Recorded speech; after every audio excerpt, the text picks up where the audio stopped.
Good morning, baseball fans, and welcome back to Dan's Vintage Baseball PC. Do not be fooled by that fancy name. It's just me and some friends talking about baseball cards.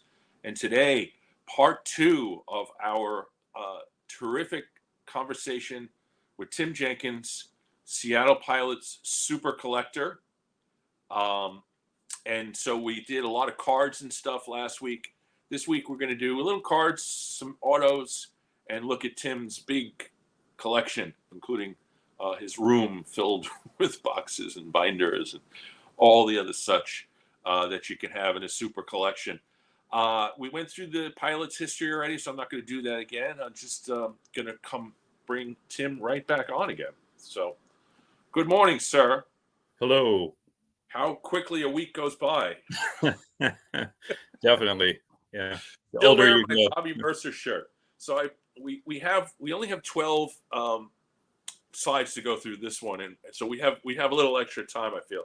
And the reason I wore the Bobby Mercer shirt is because there's a famous story in Ball 4 where the Yankees come to and Boughton has been anticipating playing the Yankees because they were his old team for much of the book, and so the Yankees come, and there's some fireworks, so to speak. So why don't you tell us what happens and why I'm wearing the Mercer shirt? Well, Mercer tries to take Euler out to break up a double play, and Euler takes exception to this slide, and so the two of them tussle.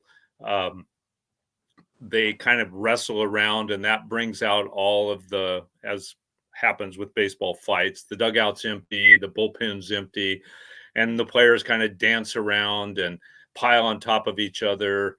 By the end of it in Ball 4, it's like Ray and Mercer kind of make up, sorry about that kind of thing. And so it was all really just blown out of proportion. But Ralph Houck, the one thing in the story, Ralph Houck was very upset that the Seattle police force came out on the field to try to restore order.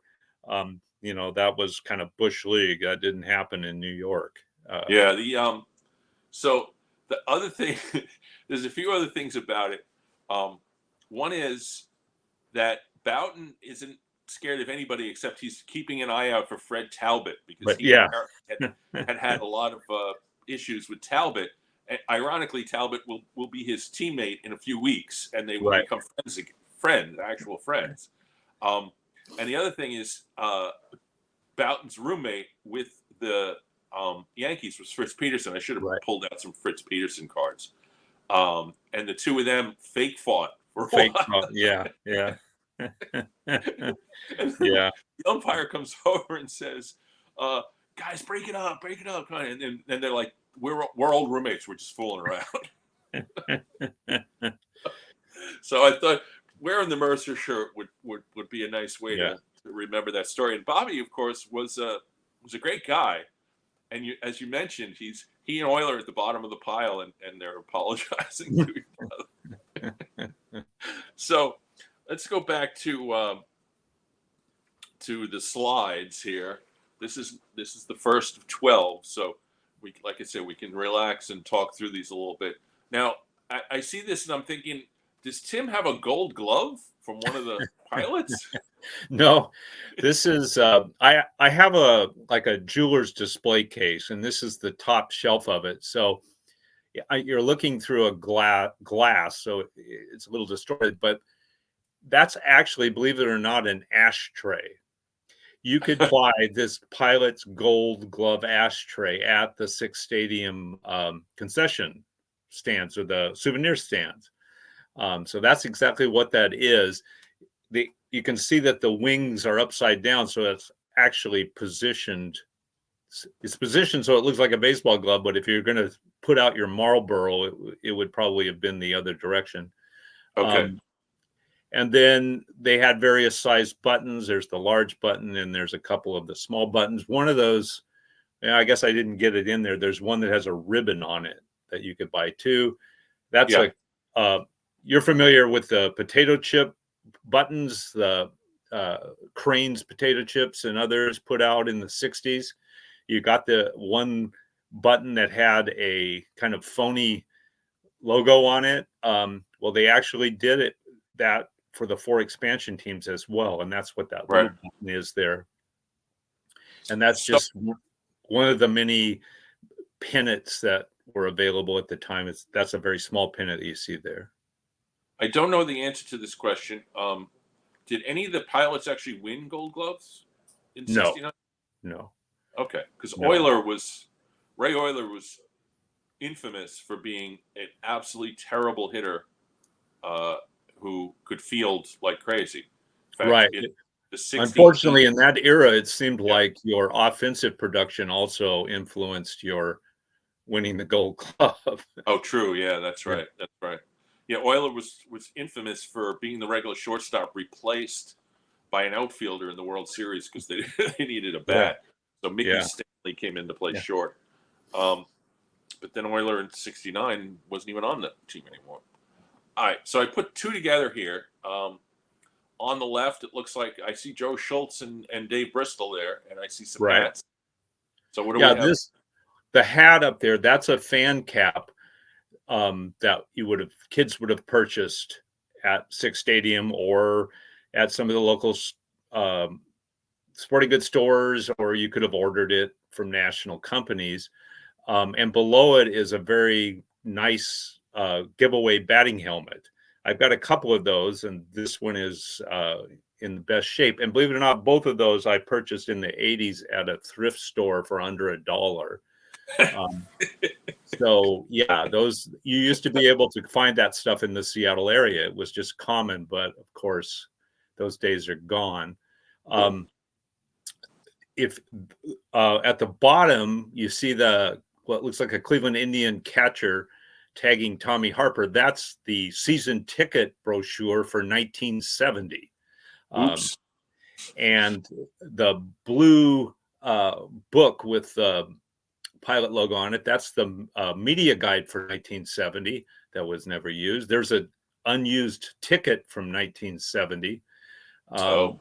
And then, of course, you've got the decal edge from '69 there, that Davis with the Dodger uniform, and the Tommy Harper Kellogg's. And then there is a Jason Schwartz Heavy J Studios Joe Schultz rendering card. I don't know. Have you ever had Jason on your show? I can't remember. I have not had Jason on my show, but I do have some of his artwork. Right.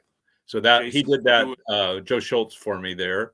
I'm not sure if he's still doing it, but he was doing a situation where if you purchased artwork from him, you didn't purchase it from him. You had to show him a receipt that you had donated to the Jackie Robinson Foundation. Right. That's the way he does it. Yeah, he's not doing it. Yeah. For himself. It's the charity work. Yeah. And of course, the record, that's the pilot's fight song, Go Go You Pilots. And so it's still in its jacket. And basically a radio guy here in Seattle, now his name is escaping me, but Rod Belcher, he wrote that song. And then some studio people down in LA, they sang the song and did the music on it. It's real cheesy, but it's pretty cool to have the one-year team has its own fight song. So the ticket from '70, they printed up tickets for the team? Oh yeah, they had the season tickets all printed up. These were season tickets. Do you have a ticket from '69? Yes, I do. If you look over on the right, you'll see at the bottom, you just see half of it. It's okay. Yeah, yep. That is an opening day ticket stub. So I do see the 69. No, is it 69 or 70? It's 70 Kellogg's. Tommy Harper up there, and I showed the Mincher.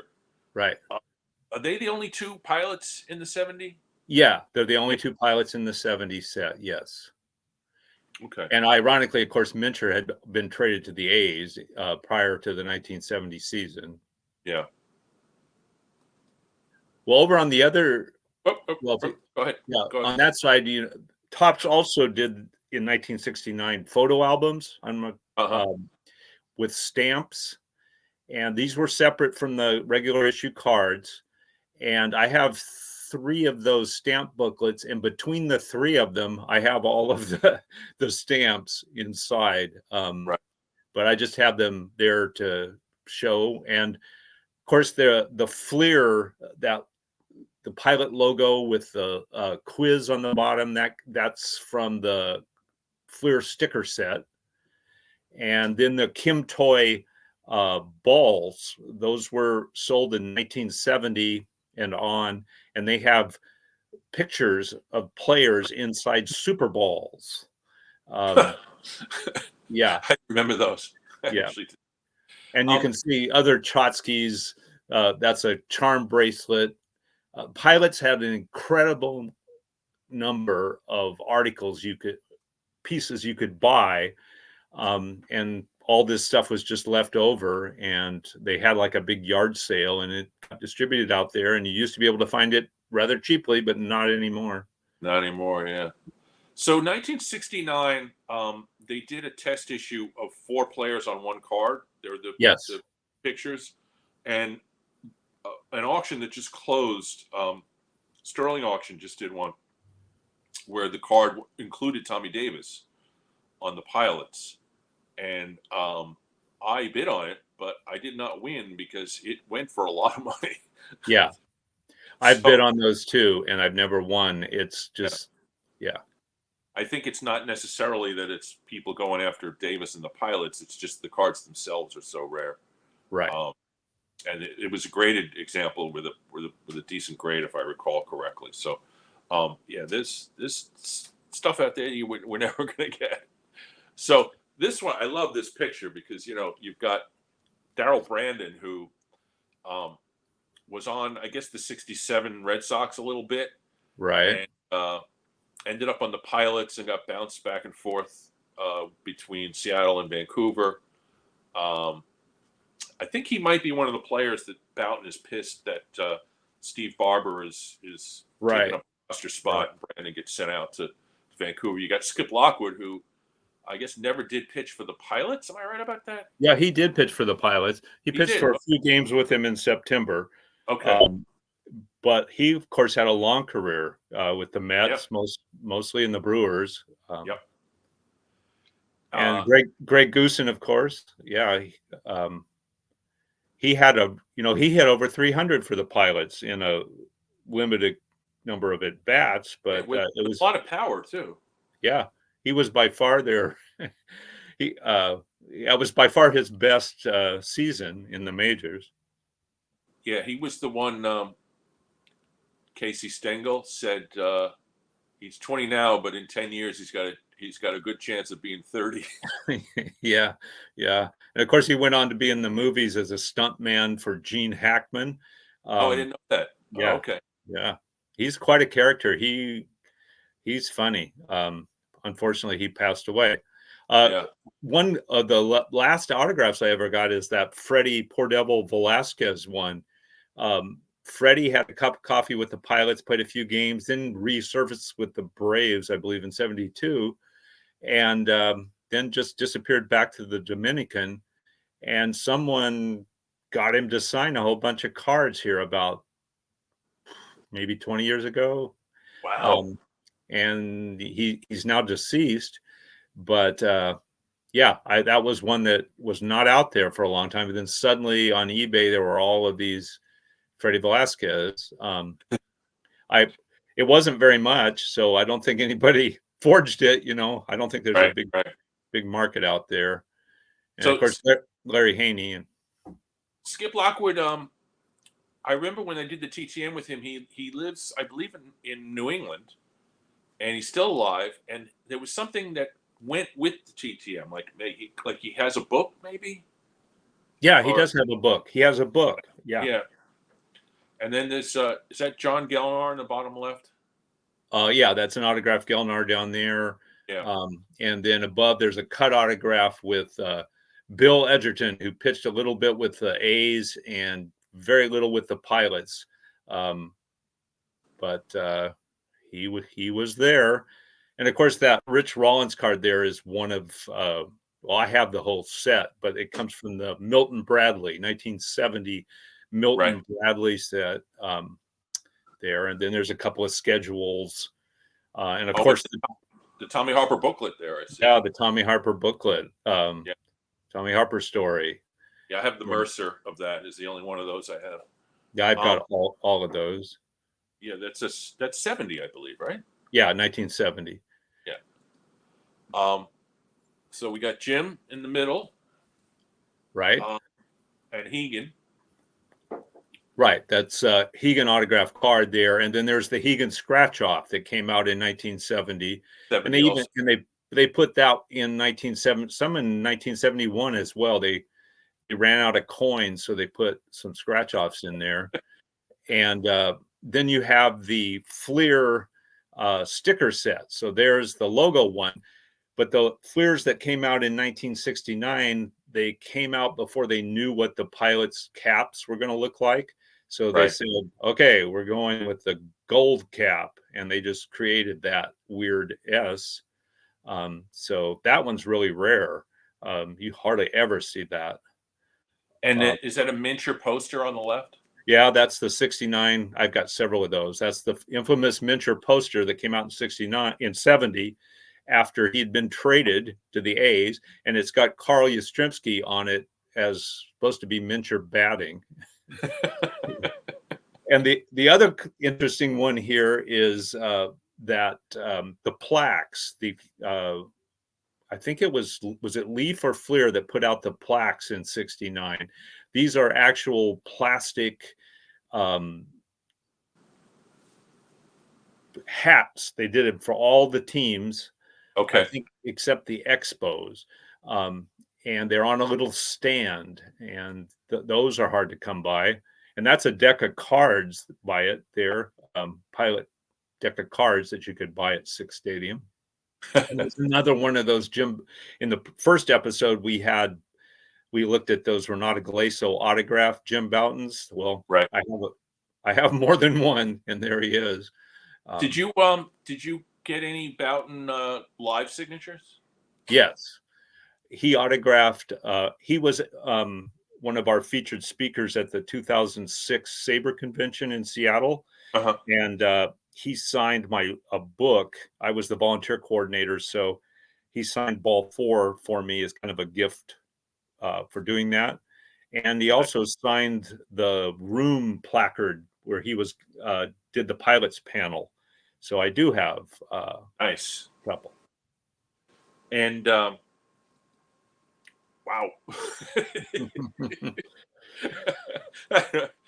All right, so I know we got a closer shot coming up of the wall where the poster is, but you got a little what do they call it, a pennant? Right. You got in the red. Yeah, I've got a couple of those. That's the other kind of weird thing when they produced the pennants, and these were ones that you could buy in other stadiums and everything, they still hadn't kind of firmed up what are the colors going to be. So they put it on red. And so all of those large format pennants, which were, I've got a huge collection of pennants too. That was a thing back in the day. You bought a pennant, kids did, and but they're all red. And yeah, I just have various autograph photos there. Some of them there's like a photo that goes along with a cut auto from a index card.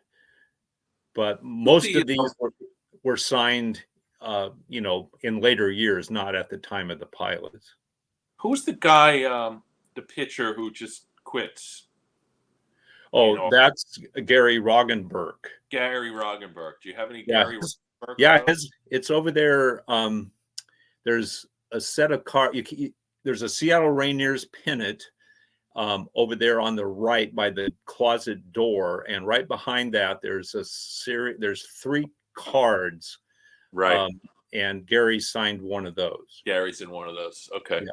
And I see the upper left is Lou Piniella. We'll get a closer up of that, and there's a closer up of Bouton also. But the breadth of this is quite amazing to me.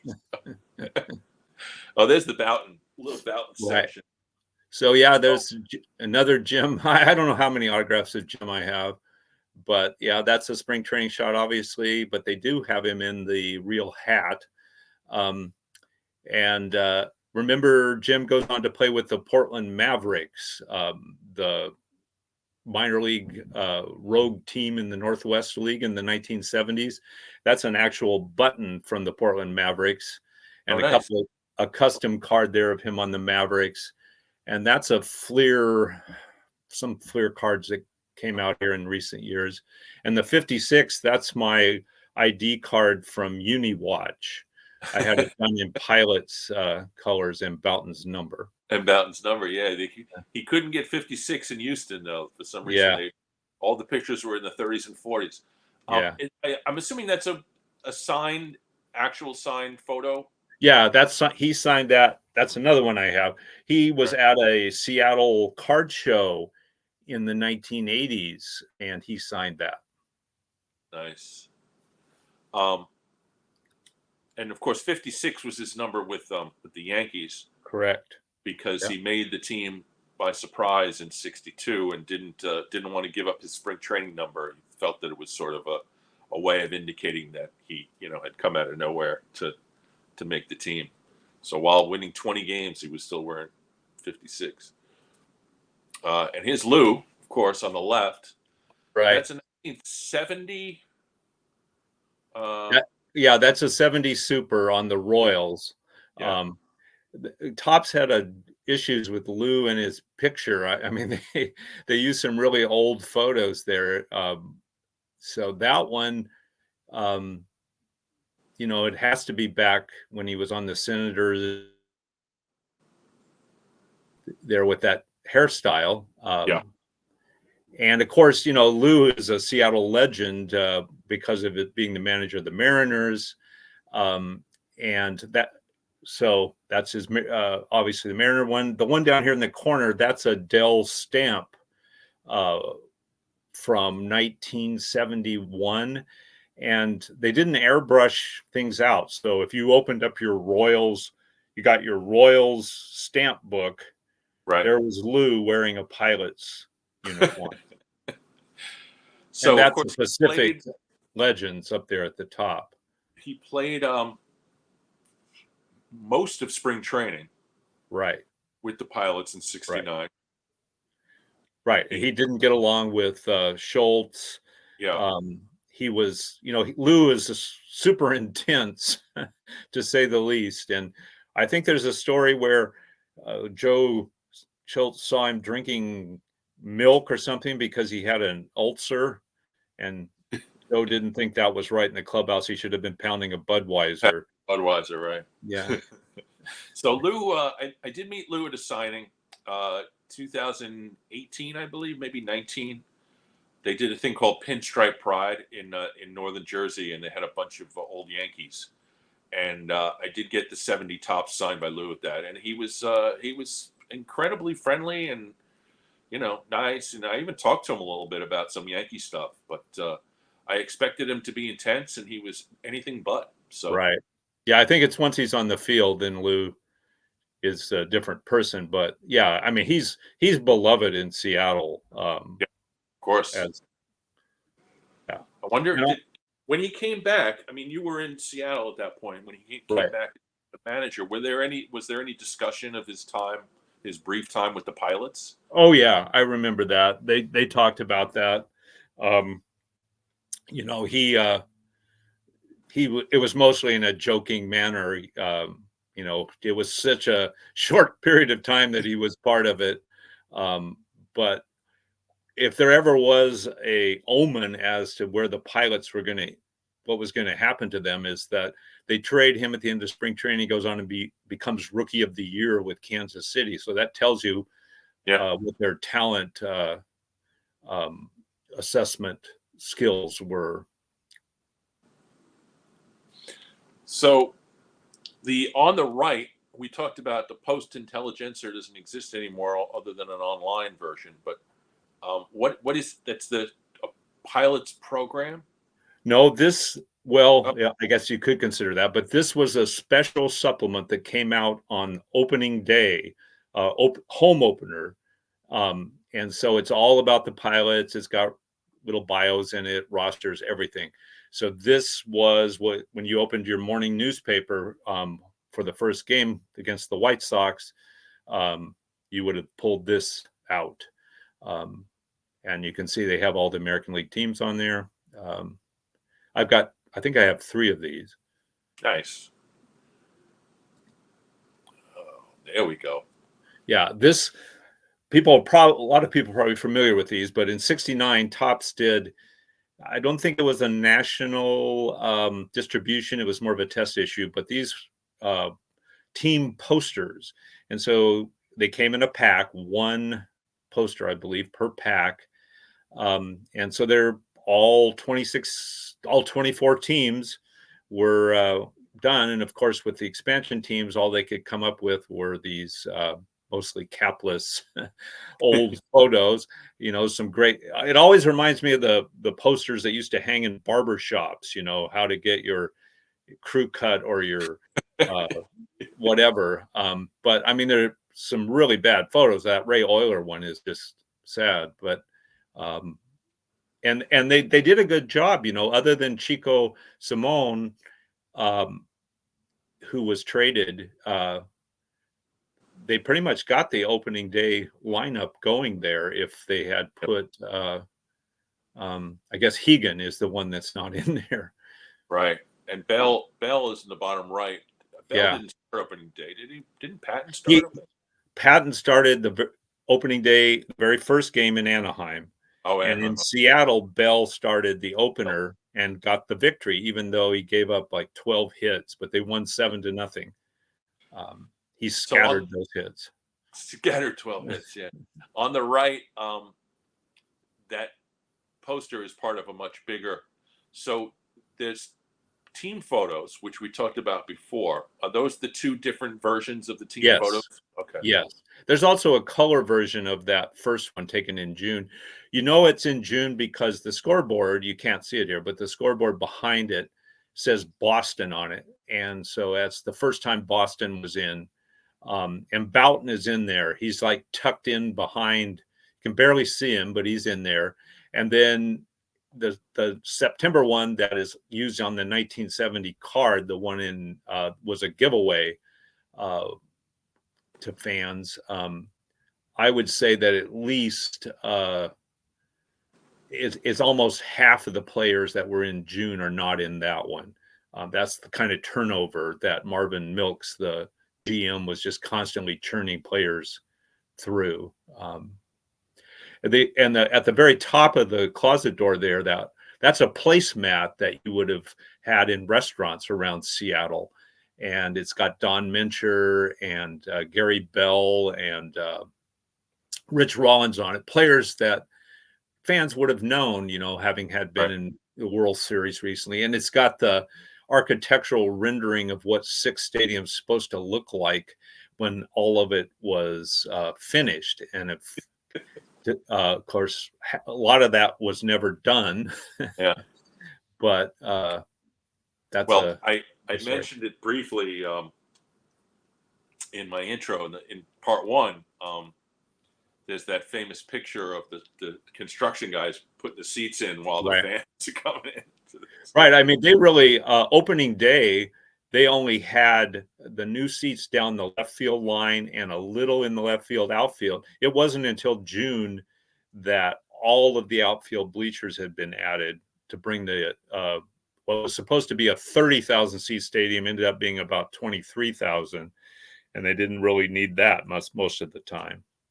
Interestingly enough, I did the first slide is the baseball reference slide, and they didn't finish last in attendance. They finished 10th out of 12. Yeah, there were teams like they outdrew the White Sox, I believe. Yeah, the White Sox were bad that. Yeah, they outdrew the Phillies, and believe it or not, they outdrew the Padres, the other expansion cousins who were playing in the brand new San Diego Stadium that became Qualcomm Park. They outdrew them. So, considering the state of the stadium and all the negativity around it and the negativity around the team, 640,000 was probably pretty good. Yeah. I guess I could. So well, we can go back to. Let's go back to this for a second. The the the reason that the team failed essentially is mostly financial, and I know from the documentary that a lot of it had to do with ownership not being prepared financially to have Right. handle a major league club. Right. When Major League Baseball decided to go to Seattle, it was pretty much earlier than anyone wanted to do it. But they had to because when Charlie Finley moved the A's to Oakland, that left Kansas City without a team. The Senators from Missouri said, no, you got to put a team back in Kansas City. We're going to build a new stadium, or we'll take away your antitrust exemption. So baseball panicked and say, okay, we're going to go to Seattle, provided that the people up there vote for a new stadium to be built. And they did in 68, the Kingdome, to build the Kingdome. So, but Major League Baseball just said, okay, we got to find somebody to front that team up there. And they went with the Soriano brothers, Dewey and Max, who didn't have any money. They had been owners of the Pacific Coast League team. And then they brought in the old Indians owner, Daly, and he pledged to put up money that would keep them going until they got into the Kingdome, which they were projecting for 1971. But the Sorianos had to put up some money, so they borrowed a bunch of money. I mean, you could get into intricate details into this, but they leveraged the franchise, and ultimately they have to declare bankruptcy. And Bud Selig and his group in Milwaukee, they have a deal on the table, and the bankruptcy judge says, you got to sell the team to them because you owe the Bank of California $2 million, and that has to be paid. And Daly then reneged on his promise to make up for shortfalls, and that pretty much doomed them. Even though there was a local group who had put together a plan, but Major League Baseball rejected it because it was a non-profit plan, and you couldn't have that. And not MLB. No. But I mean, I'm just glossing over the particulars. If they had more time to plan, things might have gone differently. But it was, okay, here you got a team, you got to turn this old minor league stadium that was dilapidated into a major league ballpark. And then the city balked at paying the price necessary to bring it up to standard. It got off to a bad start on construction. It just went on and on. And it's just a very negative environment surrounding the team all summer long. So from that depression to these wonderful guys. Yeah, these are the J.D. McCarthy postcards. You're probably familiar with him. He took photos of players, and then he would sell them to the player so that they could use them when fans asked for autographs. And he took quite a few pilots, but the only ones that I've ever seen turned into postcards are Locker and Ray Oyler.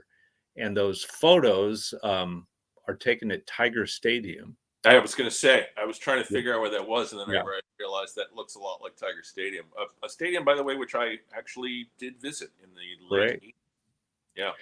The autograph of Ray Oyler there is interesting, too. I wish I had a way better to display that. It's actually his paycheck from when he played with the Duluth Dukes, which was a Tiger single A squad. I can't remember which league they were in then. I think maybe it was the Northern League. But that's his paycheck that he signed. I know Locker was a prolific signer. Having been a member of the A's in the 70s, he probably got a lot of requests. Right. And of course, his time with the Pilots, too. So, sure. Locker. Locker, I think, passed away in the last couple of years, but Right. He's yeah, Euler's been dead for years. He died right, relatively young. I think he was in his 50s. right. He stayed in Seattle. He liked Seattle, and so he made his home here. He worked for Sears. There's stories where you could go into the Sears in Bellevue, Washington, and talk to Ray. And he's a super nice guy. He worked in the sporting goods department, and then he worked for Boeing for years. And now we got 3 shots. Right, well, there's 2 here, but 3 more slides of the room. Yeah, this is is a closet in the bedroom. You can see how it has a steep side there because it's a Cape Cod style house. Uh-huh. But this is my baseball card vault. I have the tops of, whatever you want to call it, the regular issue, flagship issue, in binders going back to 1968. And there's many other cards, Mariner minor league sets every year going back into the 90s, and then a bunch before that, oddballs, other sports. There's boxes of cards that are buried behind this. And then there's even cards in other closets in the house and under beds. So yeah, it's hard to take a picture of the closet. And I have pennants hanging up in there. I've run out of room in my sports room. You only saw a fraction of what the memorabilia room looks like. So I put a lot of old pennants, baseball pennants up in there. But yeah, you have to be really nimble in order to enter the closet. the domain. Yeah. So here's another view. You can see some of the posters Yeah, on. that's Yeah. upper deck. Or is that yeah, maybe is that upper deck. Yeah, there's Conlins and upper decks and Fleers. It just goes on and on. And then so we'll finish up with what we started with, the pilots. Right. So these are I've used pilots as far as I could go. I think there's even some more lower down there, but as the card for the year, you can see over the 67s, which I have all but Carew and Seaver, the 2 biggies. That's Tommy Harper. Rich Rollins represents the 68s. Yep. Aker and Diego Segui and Morris, and then Don Mincher there in 72, Lou Piniella 73. I know there's somebody in the 74s too that Who's I see the button, the what do they call pins? Oh, you mean the 71 coins? Coins, that's right. Yeah, Coins. that's the 71 coins set. All of the coins are in there. That one, I didn't have a duplicate of anyone connected to the pilot, so that's Felipe Alou. Okay, because I couldn't make out who it was. Yeah. So you did select Jack Aker, which is good because he's wearing a pilot's outfit. Right. And so is Diego there, and Morris sort of. Yeah. And Diego Segui, who we haven't mentioned, was, I guess, the best pitcher statistically for the team. Although Right. Boughton seems to think that he was a vulture. He got wins after he gave up runs. But Yeah. I think Boughton's a little unfair to Segui, because if you look at Segui's numbers, they're actually pretty good.